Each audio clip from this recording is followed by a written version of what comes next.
Kolkata police आयुक्तांनी CBI समोर चौकशीसाठी हजर राहावं असे आदेश सुप्रीम कोर्टानं कोलकाता पोलीस आयुक्त राजीव कुमार यांना दिलेत आणि राजीव कुमार यांनी तपासात सहकार्य करावं असं सांगताना सीबीआयनं देखील राजीव कुमार यांना अटक करू नये असं सुप्रीम कोर्टानं स्पष्ट केलंय।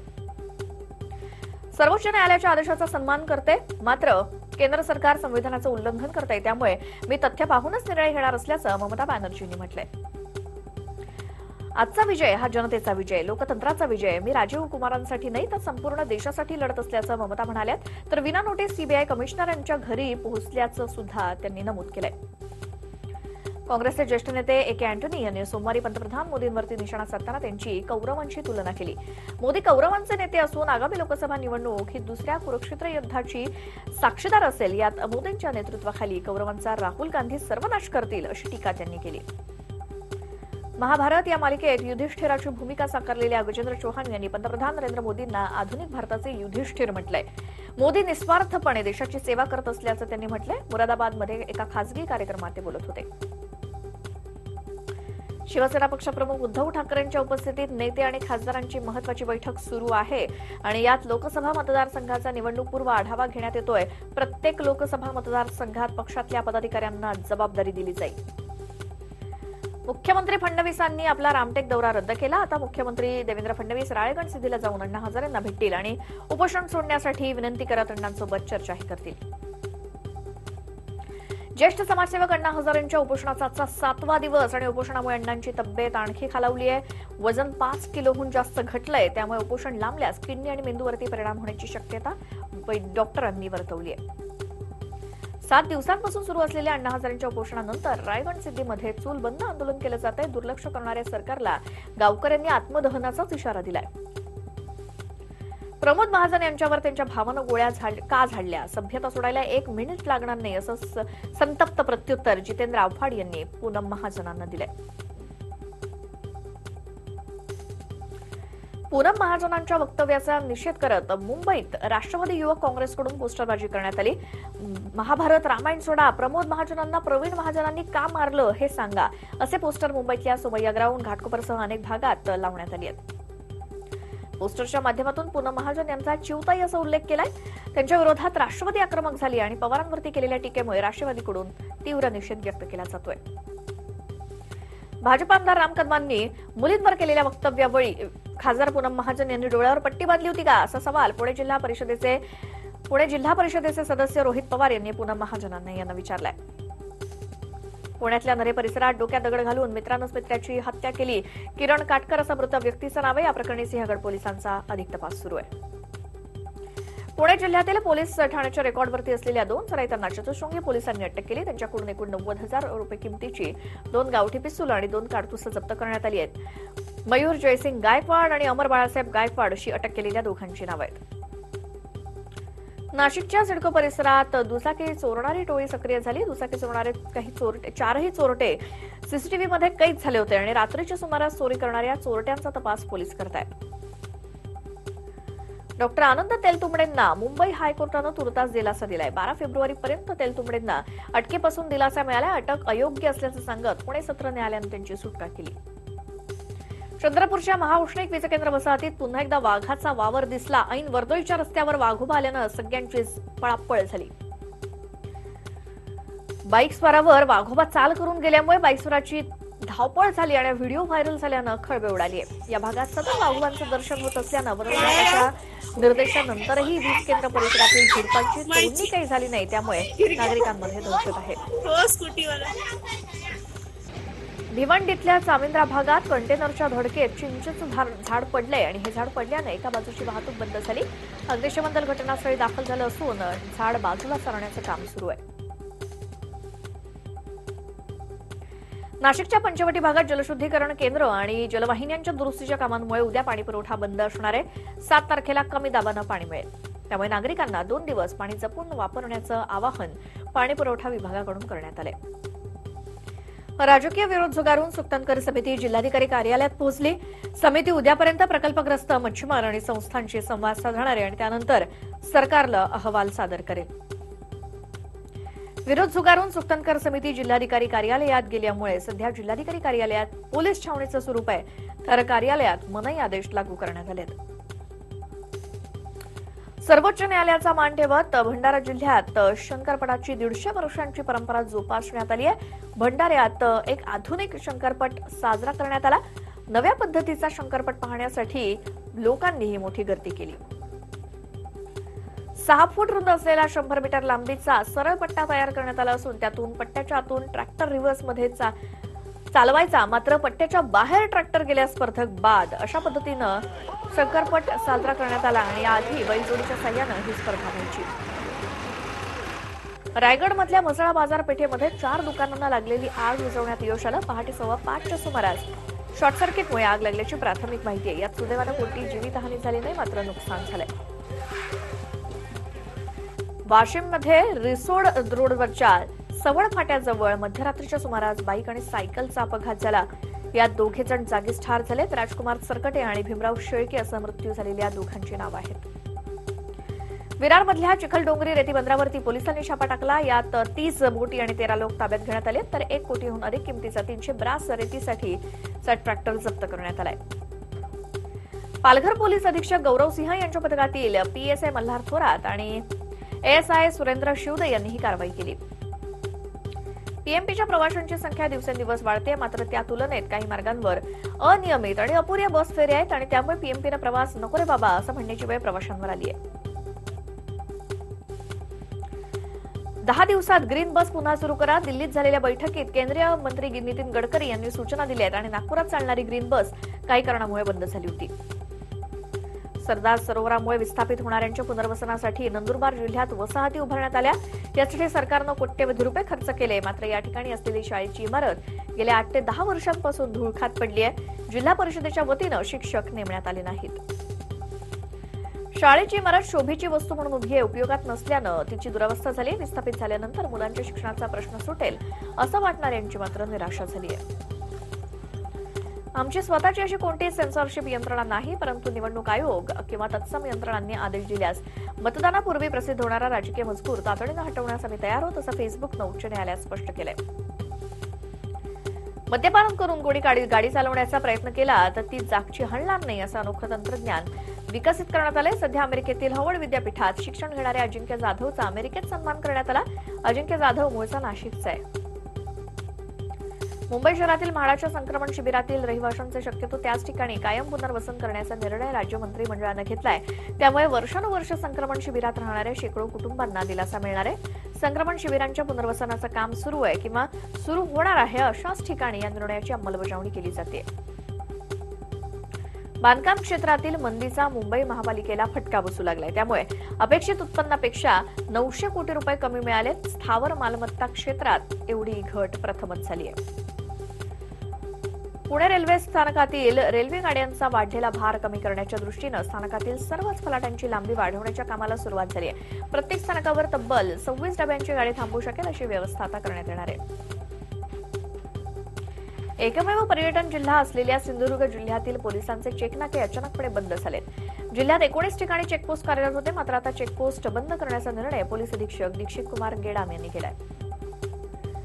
सध्या सिंधुदुर्गात पोलीस बळ कमी आणि ज्या हेतूने हे चेकपोस्ट तयार केले होते तो हेतू साध्य करण्यासाठी ऍडव्हान्स टेक्नॉलॉजी असल्यानं एवढे चेकपोस्ट कार्यान्वित ठेवणं हे रास्त वाटत नाही आणि त्यामुळे हे चेकपोस्ट बंद करण्याचा निर्णय घेतलाय.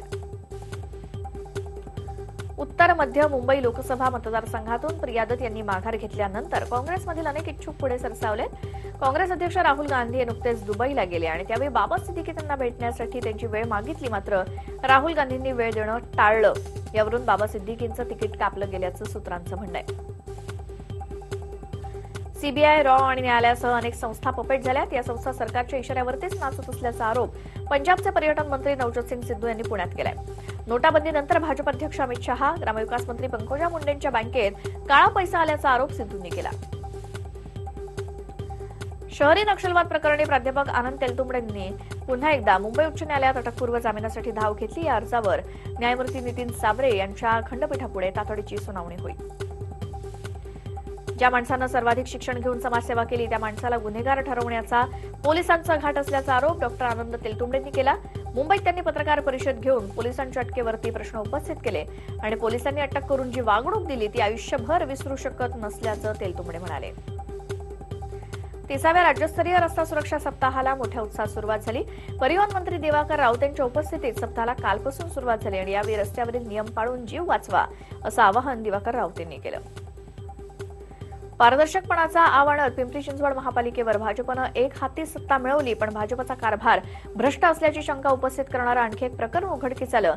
महापालिकेची कोट्यवधींची विकास कामं ठेकेदार आपसात रिंग करून कसे मिळवतात याचा पुरावाच समोर आलाय आणि विरोधकांनी हा पुरावा थेट सभागृहात सादर केला. मुंबई पुणे एक्सप्रेस हायवे करता जमिनीची योग्य मोबदला न दिल्यानं खोपोलीतील शेतकऱ्यांनी कोर्टात धाव घेतली. त्यानंतर कोर्टानं जिल्हाधिकाऱ्यांना शेतकऱ्यांना मोबदला देण्याचे आदेश दिले, मात्र तरीही मोबदला मिळाला नाही. त्यामुळे कोर्टानं जिल्हाधिकारी कार्यालयावर जप्तीचे आदेश दिलेत. पंजाब नॅशनल बँक घोटाळा प्रकरणातील मुख्य आरोपी मेहुल चोक्सीच्या हैदराबाद जेम्स कंपनीची पनवेल इथे असलेली 12 एकर जमीन ताब्यात घेण्यासंदर्भात पीएनबीनं नोटीस बजावली आहे. ही जमीन आधी वाधवा बिल्डरच्या मालकीची होती आणि चोक्सीनं काही वर्षांपूर्वी ती विकत घेतली. उल्हासनगरच्या कॅम्प नंबर 3 भागातील एका इमारतीच्या पहिल्या आणि दुसऱ्या मजल्याचा स्लॅब रविवारी कोसळून तिघांचा मृत्यू झाला. जिल्ह्याचे पालकमंत्री आणि सार्वजनिक बांधकाम मंत्री एकनाथ शिंदेंनी सोमवारी घटनास्थळी भेट दिली.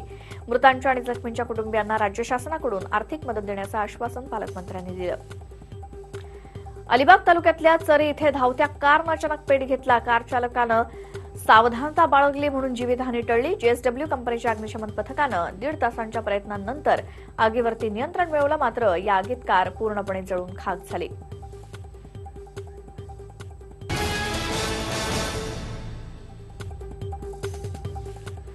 प्रवाशाला मारहाण करणाऱ्या रिक्षाचालकाला मनसे कार्यकर्त्यांनी मारहाण केलेली घटना ताजी असतानाच डोंबिवलीतही मनसे रिक्षाचालकांविरोधात आक्रमक झाली. अनधिकृत रिक्षाचालकांना त्यांनी पोलिसांच्या हवाली केलं.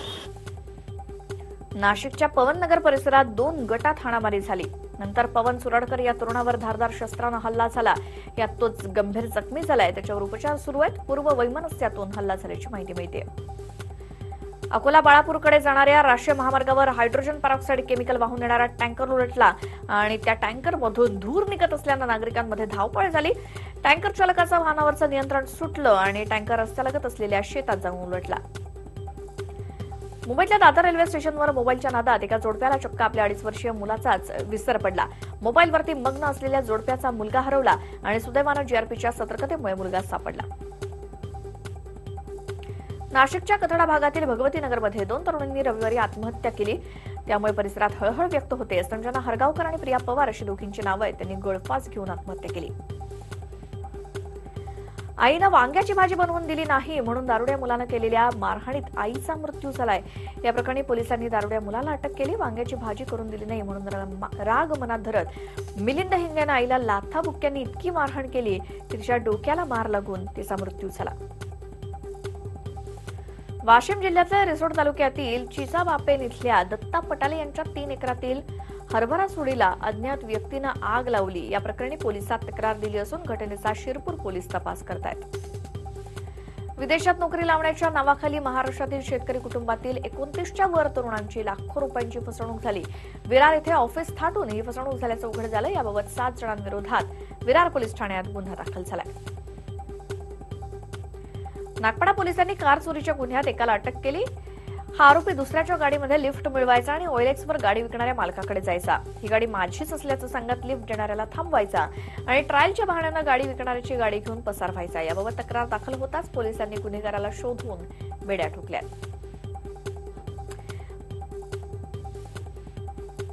महाराष्ट्र, दिल्ली, गुजरात, गोवा इथल्या एटीएमच्या माध्यमातून बँकेला लुटणाऱ्या टोळीचा नागपाडा पोलिसांनी छडा लावला. 2 आरोपींना अटक केली आहे. चोरट्यांनी विविध खासगी आणि राष्ट्रीयकृत 14 बँकातील कोट्यवधी रुपये लुटलेत. काँग्रेस नेत्या प्रियांका गांधींविरोधात सोशल मीडियावरून अश्लील मेसेजेस करणाऱ्या भाजप कार्यकर्त्यांविरोधात वांद्रे पोलीस ठाण्यात तक्रार दाखल करण्यात आली. महिला काँग्रेसनं आंदोलन करत एफआयआर दाखल करण्याची मागणी केली. हॅथवे कंपनीनं केबल चालकांना केवळ 60% शेअर देण्याची तयारी दाखवली. मात्र 60% शेअर घेण्यास मनसेला मंजूर नाही आणि त्यामुळे केबल चालक आणि मनसेच्या पदाधिकाऱ्यांनी कलिना इथल्या हॅथवेच्या कार्यालयाबाहेर मोर्चा काढला. मनसेचे पदाधिकारी आणि हॅथवेचे अधिकारी यांच्यामध्ये बैठकही झाली. महापालिकेअंतर्गत अनधिकृत बांधकाम पाडण्याची कारवाई करताना एक मजूर गंभीर जखमी झाला. मात्र त्याला उपचारासाठी कंत्राटदाराकडून पैसे दिले जात नाहीत. घटनेला 1 महिना लोटला तरी पालिकेकडून गुन्हा दाखल करण्यात आला नाही. पालिकेनं बांधकाम पाडण्यासाठी अनधिकृत कंत्राट दिल्याचा आरोप मनसेनं केला. जखमी मजुराला तातडीनं नुकसान भरपाई देण्याची मागणी होती। शिक्षक भरतीसाठी लागणारी अभियोग्यता चाचणी होऊन 14 महिने उलटून गेल्यावर अजूनही शिक्षक भरती न झाल्यामुळे उमेदवारांनी आंदोलन छेडलं। पुण्यातील सेंट्रल बिल्डिंग समोर महाराष्ट्रभरातून आलेल्या उमेदवारांनी जोरदार घोषणाबाजी करत सरकारचा निषेध केला। सावित्रीबाई फुले पुणे विद्यापीठातील पदनाम घोटाळा समोर आल्यामुळे कर्मचाऱ्यांचं वेतन रोखण्यात आलं। विद्यापीठ प्रशासनानं विद्यापीठातील सर्व कर्मचाऱ्यांचं जानेवारी महिन्याचं वेतन रोखलं, त्यामुळे कर्मचारी संघटना आक्रमक झाली आहे। अकोल्यात लहुजी शक्ती सेनेच्या पदाधिकाऱ्यांनी आपल्या विविध प्रलंबित मागण्यांसाठी अण्णाभाऊ साठे चौक ते जिल्हाधिकारी कार्यालयापर्यंत लोटांगण घालत अभिनव आंदोलन केलं। प्रशासनाचं लक्ष वेधण्यासाठी हे आंदोलन केलं। अभिनेते रमेश भाटकर यांच्या पार्थिवावर अंत्यसंस्कार करण्यात आले। विद्युत दाहिनीत त्यांच्यावर अंत्यसंस्कार झालेत। यावेळी सिने नाट्य सृष्टीतील अनेक दिग्गज उपस्थित होते। 4 दशकांपेक्षा अधिक काळ रंगभूमी, मालिका आणि चित्रपटांमधल्या दमदार अभिनयानं रसिक प्रेक्षकांना भुरळ घालणारे ज्येष्ठ अभिनेते रमेश भाटकर यांच्या निधनाची बातमी धक्कादायक आहे। त्यांच्या जाण्यामुळे कलाविश्वाने एक चतुरस्र व्यक्तिमत्व गमावलंय असं म्हणत अजित पवारांनी रमेश भाटकर यांना भावपूर्ण श्रद्धांजली वाहिली आहे। तर ज्येष्ठ अभिनेते रमेश भाटकर यांच्या रूपानं रंगभूमी, सिनेमा आणि छोट्या पडद्यावर वावरणारा एक उमदा कलाकार काळाच्या पडद्याआड गेला असं म्हणत सुप्रिया सुळेंनी भाटकर यांना भावपूर्ण श्रद्धांजली वाहिली। कांदिवली पश्चिम भागात गोमातेच्या नावावर गुजराती समाजानं कार्यक्रमाचं आयोजन केलं आणि यात नोटांचा पाऊस पडला। संगीत कार्यक्रमात नोटांचा पाऊस पडून नोटा पायाखाली उडवताना दिसलं आणि कांदिवलीच्या या कार्यक्रमात राधिमा देखील उपस्थित होत्या आणि संगीत कार्यक्रमात सुरू असलेल्या या पैशांचा पाऊस सध्या चर्चेचा विषय ठरलाय। काँग्रेसच्या महासचिव प्रियांका गांधी नुकत्याच परदेशवारीहून मायदेशी परतल्या आणि काल रात्री उशिरा राहुल यांच्या घरी उत्तर प्रदेश नेत्यांसोबत त्यांची बैठक पार पडली। बैठकीत उत्तर प्रदेशचे अनेक दिग्गज नेते उपस्थित होते। राहुल गांधींनी गडकरींचं कौतुक करत म्हटलं, भाजपात गडकरींमध्येच धमक आहे। तुमच्याकडून सर्टिफिकेटची गरज नसल्याचं म्हणत गडकरींनीच उलटपलटवार केला। कोलकाता पोलीस आयुक्तांनी शारदा चिटफंड घोटाळ्यातील इलेक्ट्रॉनिक पुरावे नष्ट केल्याचा आरोप सीबीआयनं केला असून त्याबाबत सर्वोच्च न्यायालयात धाव घेतली। या याचिकेवर मंगळवारी अर्थात आज तातडीनं सुनावणी घेतली। पश्चिम बंगालमध्ये केंद्र आणि राज्य सरकारमध्ये सुरू असलेल्या संघर्षादरम्यान उत्तर प्रदेशचे मुख्यमंत्री योगी आदित्यनाथ आज तिथे जात आहेत आणि योगी आदित्यनाथ पश्चिम बंगालमधल्या पुरुलिया इथे जात आहेत। मुख्यमंत्री ममता बॅनर्जींनी पोलिसांच्या एका कार्यक्रमात मेले तरी बेहतर पण तडजोड करणार नाही। टीएमसी नेत्यांना केंद्रानं पकडलं तेव्हा रस्त्यावरती उतरले नव्हते, पण राज्याच्या राजधानीच्या पोलीस आयुक्तांच्या खुर्चीचा अपमान झाल्यानं संतप्त झाले असं त्यांनी म्हटलंय। आणि या महाफास्ट बातम्यांसोबतच या बुलेटिनमध्ये आपण इथेच थांबतोय। नमस्कार।